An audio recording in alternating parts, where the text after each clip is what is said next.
दुनिया में सबसे अच्छा तोहफा वक्त है, क्योंकि जब आप किसी को अपना वक्त देते हो तो उसे अपनी ज़िंदगी का वो खूबसूरत पल, वो लम्हा देते हो जो कभी लौट कर नहीं आता। हमने जिसे अपना कहा वही बेवफा हो गए। हमने जिसे अपनी जान कही वही मेरी जान ले गए। Hi, this is Imara and this is my show pure history. आज का शो खजाने के बारे में है। खजाना, किसका खजाना, कौन सा खजाना, कैसा खजाना। खजाना यानी सबके लिए खजाने का मायने अलग अलग होता है। किसी के लिए उसका प्यार ही उसका खजाना होता है, उसकी मोहब्बत उसका खजाना होता है। किसी लिए माँ बाप का प्यार, उसके लिए माँ बाप खजाने से बढ़कर नहीं होता। किसी के लिए उसकी औलाद ही खजाना होती है, वो सबसे बड़ी नेमत कहलाती है कि उसकी औलाद है। और किसी के लिए जिंदगी में धन दौलत पाने के पीछे वो तबाह है, उसको असली में वो खजाना चाहिए जिसके पीछे यानी सोना चांदी पैसा। तो अलग अलग लोग, अलग अलग थिंकिंग, अलग अलग पॉइंट ऑफ व्यू और सबके अलग डिफिनेशन। तो खजाने के बारे में मैं क्यों बात कर रही हूँ, तो मैंने पता किया कि ये कारून का खजाना क्या है। कारून का खजाना हमने बचपन से सुना कि लोग बोलते हैं कारून, कुबेर, क्रोशस। तो ये है क्या, इसकी लॉजिक क्या है। तो हमने रिसर्च किया तो पाया कि क्या कारून वाकई में कोई व्यक्ति था जिसके पास इतना खजाना था।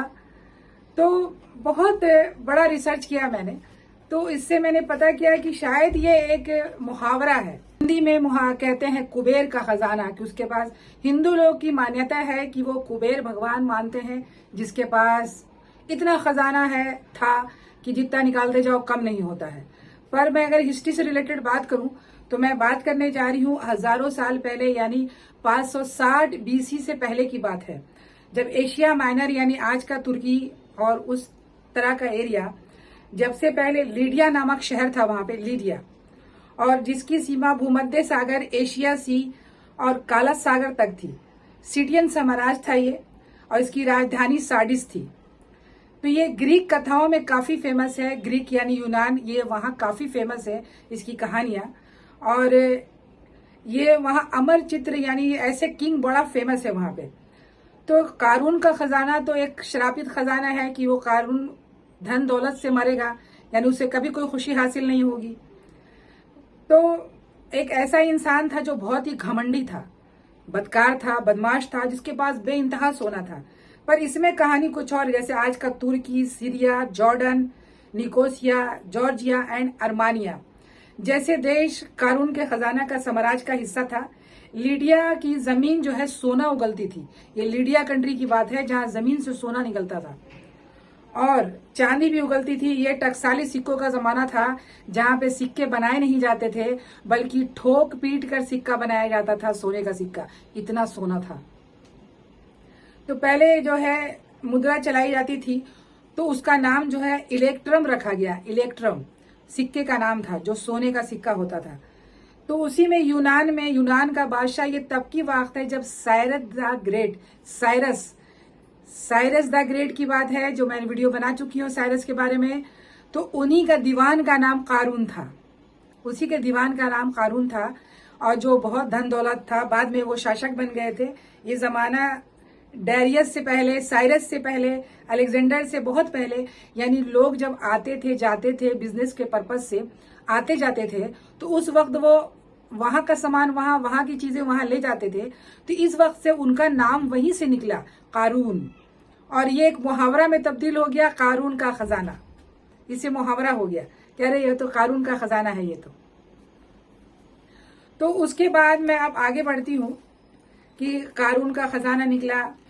लेकिन अगर कुरान की बात की जाए तो मुस्लिम मान्यताओं के हिसाब से कुरान के अंदर सूरह कसस है जिसके अंदर कारून का जिक्र किया गया है। इसमें यह बताया गया है कि प्रॉफिट मूसा अलैहिस्सलाम के समय ये शख्स जो है, यानी प्रॉफिट मूसा के ये भाई थे, और इनके पास बेइंतहा दौलत थी, पर ये घमंडी थे, बदमाश थे, कंजूस थे और पैसा खर्च नहीं करते थे। तो ये इसका जिक्र जो है सूरह कसस में दिया गया है। उसके अलावा जो है आपको कर्ण का खजाना, महावीर महाबली कर्ण को कौन नहीं जानता। ये जो है महाभारत के अंदर कर्ण का खजाना, जो आज कुरुक्षेत्र हरियाणा में है ये जगह, जहां के अंदर चारों तरफ बस सांप ही सांप है और जो खजाने के ऊपर बैठा हुआ है, लोग आज भी जाते हैं और जाके देखते हैं। तो कर्ण का खजाना भी बड़ा फेमस है कि कर्ण के पास भी बेइंतहा दौलत थी और वो दानवीर था, सबको बांटते रहता था। उसके अलावा जो है राजा बिंबिसार, हर्यक वंश का राजा बिंबिसार, और उसकी पत्नी के पास भी बड़ा खजाना था। ये सब मान्यताएं मैं बता रही हूँ, अलग अलग हिस्टोरियन की अलग अलग बातें हैं जो अपने अपने ढंग से वो लिखते हैं और अपना अपना रिसर्च करते हैं। तो उनके पास भी बड़ा खजाना था। और हिंदू मान्यताओं में कुबेर जो भगवान, उन्हें कुबेर भगवान का नाम दिया गया है। तो कुबेर के पास भी बड़ा खजाना था। जो ये कर्नाटक में एक मूर्ति मिली है, जो कुबेर की मूर्ति मिली है खुदाई में, ये 11वीं सदी में मिली है ये मूर्ति। तो ये इतने सारे लोगों के बाद अब मैं आती हूं कि असली कारून कोई था क्या, कारून का खजाना जिसके पास वाकई में इतना धन दौलत था। तो हाँ, मैं बात करने जा रही हूँ अफ्रीका की माली शहर की। तो लोगों को कैसे पता चला कि ऐसा कोई शख्स था यहाँ पे, क्योंकि लोग तो ऐसे मानेंगे नहीं। तो ये कहानी है मनसा मूसा की।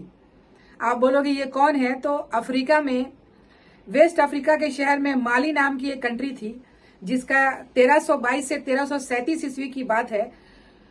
जो इसके पास इतना सोना था कि आज पूरे दुनिया के सारे अमीर आदमी को, यानी अंबानी उसके आगे कुछ भी नहीं, 0%, इतना सोना था कि सारा सोना उसी के पास था दुनिया का। जब सोने में, जब जिस वक्त सोने का डिमांड था, तो दुनिया वालों को पता कब चला कि जैसे आज की जो फोर्ब मैगजीन होती है उसके हिसाब से लोगों का नाम दिया जाता है।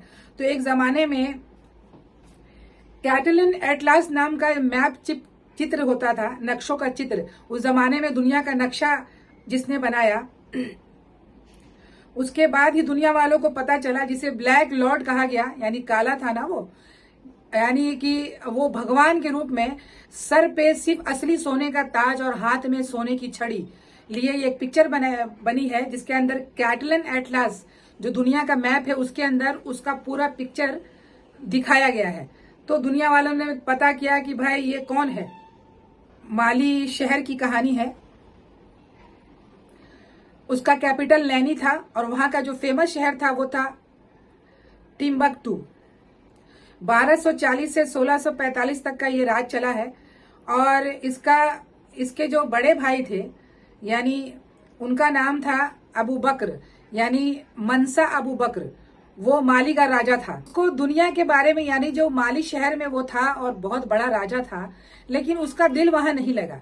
वो दुनिया देखना चाहता था कि ये अटलांटिक जो सागर है, अटलांटिक, इस सागर के आगे क्या है, उसको जानना था कि इतनी बड़ी जो सागर है, दुनिया है, क्या है। तो उसने क्या किया कि अपने 300 लोगों को हजारों जहाज के साथ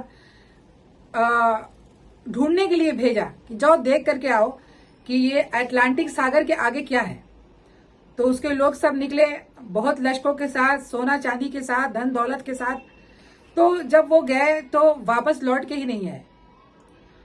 तो बहुत मुश्किल से सालों बाद एक जहाज लौटा जिसके अंदर कुछ लोग थे। तो अबू बकर ने पूछा, यानी अबू बकर जो वहां का बादशाह था, तो उसने पूछा कि क्या हुआ, आखिर इतने दिनों तक पता क्यों नहीं चला तुम लोगों का।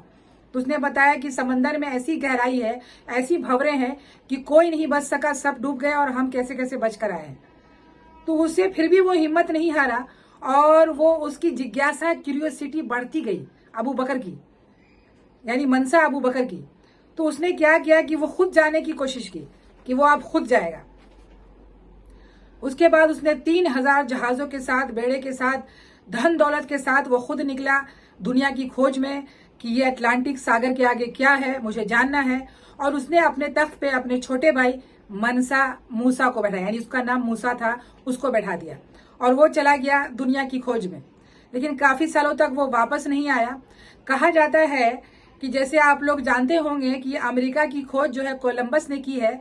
बहुत से इतिहासकार हैं जिन्होंने लिखा है कि यही अबू बकर जो है घूमते भटकते हुए अमेरिका चला गया था और उसने अमेरिका की खोज की है। ये भी किताबों में लिखा हुआ है। ये बहुत बड़ी बात है, मुझे भी पता नहीं था कि पूरी दुनिया जानती है कि कोलंबस ने अमेरिका की खोज की है, पर ये अबू बकर भी वहां तक पहुंचा था। लेकिन कहीं पे किसी ने लिखा नहीं है। कुछ लोगों ने लिखा है जो इसका सही डिफिनेशन, यानी सही जो है, जब तक इतिहास तभी होता है जब सही चीजें मिलती है। तो फिर वो जब जा रहा था तो उसने अपने छोटे भाई मनसा को, यानी मूसा को वहां का बादशाह बना देता है माली का, और वो चला जाता है। जाने के बाद मनसा जो है, मूसा वो बादशाह बन जाता है। वो तो चला गया, तो ये देखता है कि यहाँ आगे उसको मैं कैसे बढ़ाऊं, अपने राज को और कैसे बढ़ाऊं। तो उसने अगल बगल जितने भी राज थे उस पर वो कब्जा करता है, और कब्जा करने के बाद कम से कम जो है 24 राज्यों पे वो कब्जा कर लेता है, और करने के बाद सब अपने राज में मिला लेता है। इतना बड़ा राज वो कर लेता है। और वहां की जमीन में वाकई में सोना निकलता था, इतना सोना था वहां जमीन में कि इसी को कहते हैं कारून का खजाना वही था। इतना सोना था वहां की जमीन में। और नमक, उस जमाने में नमक और गोल्ड दोनों की कमी थी, और नमक भी वहीं से निकल रहा था। तो मनसा मूसा ने क्या किया कि अपने बिजनेस का सबसे बड़ा स्रोत नमक और गोल्ड को बनाया, और इतना सोना इकट्ठा किया, अपने बिजनेस को बढ़ाया, 24 राज बना लिए कंट्रियों पे कब्जा करके, कि इतना बड़ा राज कर लिया कि मंगोलों के बाद इसका इतना बड़ा राज था, इतना बड़ा राज था इसका। तो इस ढंग से इतना बड़ा राज कर लिया कि हर एक राज का उसे एक गवर्नर घोषित करना पड़ा। तो इतना बड़ा राज, इतना सोना, इतना धन दौलत होने के बाद भी दुनिया को पता तो नहीं था। दुनिया में तो किसी को पता नहीं था कि ऐसा कुछ है, किसी के पास इतना सोना है। तो चूंकि ये लोग मुस्लिम थे और मुस्लिम चीजों को मानने वाले थे, तो इनको तो हज पे जाना था। तो फिर क्या होता है कि मनसा मूसा हज की यात्रा पे निकलता है। तभी जाके दुनिया में यह खबर फैलती है, मूसा हज की यात्रा पे निकलता है, सहारा डेजर्ट से होते हुए, मिस्र से होते हुए। तो मिस्र के शहर वो कायरो पहुंचता है, कैपिटल। तो वहां काफी गरीबी देखता है वो, काफी। वो जब निकलता है तो 60,000 लोगों को साथ में लेकर, यानी 300 ऊंट थे, और हर एक ऊंट पे 150 सोना गोल्ड लदा हुआ था। हर गुलाम गोनी में सोना भरे हुए था। इतना गोल्ड था कि मतलब गोल्ड नहीं था कि जैसे कोई पत्थर कंकड़ या कोई चावल अनाज भरे हुए, इतना सोना था उसके पास। तो जब कायरो पहुंचा, वहां के बादशाह के पास वहां पहुंचा, वहां बहुत गरीबी देखी। उसने वहां इतना सोना बांटा, यानी ऐसे फेंक फेंक कर उसने इस ढंग से लोगों को सोना दिया कि जैसे कोई अनाज, कोई चीजें फेंक रहा हो। और इतनी गरीब देश में इतनी गरीबी के बाद जो है वहां इतनी महंगाई बढ़ गई कि 12 साल तक उसको बैलेंस होने में लगा, यानी इतना इनबैलेंस हो गया। और वहां के बादशाह को भी उसने 50,000 सोने के सिक्के दिए, इतना सोना था। उसके बाद वो सऊदी अरब पहुंचा। सऊदी अरब जाने के बाद उसने हज किया, अपने सारे लोगों के साथ उसने हज किया, हज पूरा किया। वहां भी उसने काफी जमीनें खरीदी, ये सब का रिकॉर्ड है, ये सब हिस्ट्री है। और वहां भी उसने खूब सोना बांटा सबसे। ये एक ऐसा कारून था, बादशाह था, जो ना घमंडी था, ना जिसके पास पैसे की कमी थी, जो बहुत ही अच्छा इंसान था। इतना सोने के बाद भी ये बहुत ही काबिल, पढ़ा लिखा, एजुकेटेड, समझदार और अच्छे दिल का आदमी था। गरीबों को धन देना, बांटना, पैसे देना, सबकी मदद करना, यानी ये दूसरे ही टाइप का कारून था। ये इतना लोगों को धन बांट रहा था, लोगों को पैसे बांट रहा था, यानी लोगों को गोल्ड बांट रहा था। तो यूरोप कंट्रियों को ये सब पहले पता नहीं था कि इन लोग तो क्या है, जहां ऐसा दौलत देखते हैं उसके पीछे वो भाग जाते हैं, उनका तो यही काम है, वो तो पैसे के पीछे घूमने वाले लोग हैं। तो जब उन लोगों को पहले पता नहीं चला तो काफी यूरोपियन गए वहां पे, जब अरब सागर में इस साइड में लोग गए उन लोगों ने। और मिस्र के लोग आज तक उन चीजों को नहीं भूलते। उनकी सारी किताबों में, कथाओं में लिखा हुआ है कि मनसा मूसा कैसे आया और कितना सोना देके गया और कैसे वो गया। तो इस ढंग से फिर मैंने कहा कि जो दुनिया का जो मैप था उस जमाने में जो दुनिया का मैप था, उस मैप में कैटलन एटलास में उसको सर पे सिर्फ खालिस सोना का ताज, इतनी मोटी सोने की छड़ी और एक ब्लैक लॉर्ड को दिखाया गया जो मनसा मूसा था।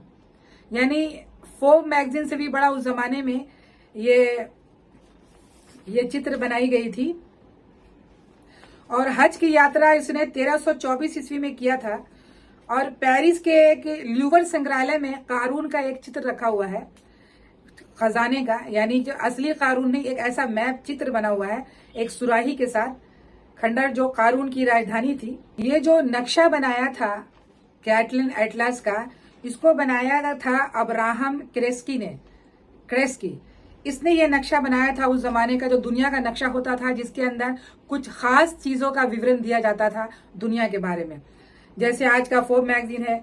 इसके बाद जो है मनसा मूसा काफी दिनों तक पूरे दुनिया में फेमस रहा और पूरे दुनिया की कथाओं में ये फेमस रहा, और लोग जान गए कि दुनिया में अगर किसी के पास सबसे ज्यादा धन दौलत सोना है तो वो मूसा के पास है।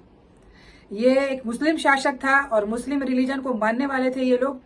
और इसके जन्म के बारे में काफी मतलब कोई डिटेल नहीं है, क्योंकि जन्म से बाद काफी सालों बाद ये दुनिया के नक्शे में आया, तो इसके पहले का इतिहास नहीं है। पर इसकी डायनेस्टी जो है काफी दिनों तक चली, जैसे उसके मरने के 100 साल बाद वो खत्म हो गया, क्योंकि उसके बाद उसका जो उसकी पत्नी थी उसका नाम इनारी कुनाटा था, कुनाटे, और इसका जो बेटा था उसका नाम था मगा। तो उसका बेटा जो है इस शासन को काफी दिनों तक संभाल नहीं सका अच्छे ढंग से। तो इसके बाद जितने भी शासक गुजरे वो सही ढंग से नमक और गोल्ड के बिजनेस को संभाल नहीं सके। ग्रीक कथाओं से, यूनान से होते हुए जब हमारा बिजनेस लोग आते थे जाते थे बिजनेस करते थे, तब ये नाम मेंशन में आया कारून, यानी वहां के दीवान का नाम कारून था। उसके बाद कुरान के अंदर, कुरान तो 700 ईस्वी की बात है और ये कहानी है 540 से 570 बीसी की बात है, यानी ईसा अलैहिस्सलाम के पैदाइश के काफी सालों पहले। तो ये उसमें आया। तो अलग अलग लोग, अलग अलग रिलीजन, अलग अलग मान्यताएं, और सबके कहने का यानी सब में कहीं ना कहीं ये कारून है, क्रोशस है यानी कुबेर है, यानी दुनिया में सबके पास धन है। ये कहने का मतलब ये है कि वाकई में अगर डिफिनेशन दिया जाए कि कारून का खजाना किसके पास था या कारून कौन था, तो वो था मनसा मूसा। क्योंकि रियलिटी में पूरी हिस्ट्री में जिसने अपना नाम दर्ज कराया है, सबसे ज्यादा सोना रखने वाला इंसान, बादशाह, वो मनसा मूसा ही था। तो यही रियल में कारून का खजाना इसी के पास था। खुदा ने उसकी चारों तरफ जितनी जो जमीन थी, उस जमीन में सिर्फ सोना उगलता था। इतना सोना था कि उस सोने का कोई ये नहीं। फिर धीरे धीरे वहां के गोल्ड खत्म हो गए, फिर नमक भी खत्म हो गया। उसके जाने के 100 साल बाद ये डायनेस्टी भी खत्म हो गई, और खत्म होने के बाद अलग यानी ये देश गरीब हो गया और आज दुनिया के नक्शे में बहुत मामूली सा है। पर एक जमाना था कि मनसा मूसा ने एटलस कैटलन यानी कैटलन एटलस में उसने अपनी जगह बनाई और पूरी दुनिया के लोगों ने ये देखा कि वाकई में ऐसा कोई बादशाह गुजरा था जिसके पास इतना सोना था। तो इसे ही कहते हैं कारून का खजाना। और मैं अपने इस खजाने का शो खत्म करती हूँ। धन्यवाद। यानी सूरह कसस 76 पारा है।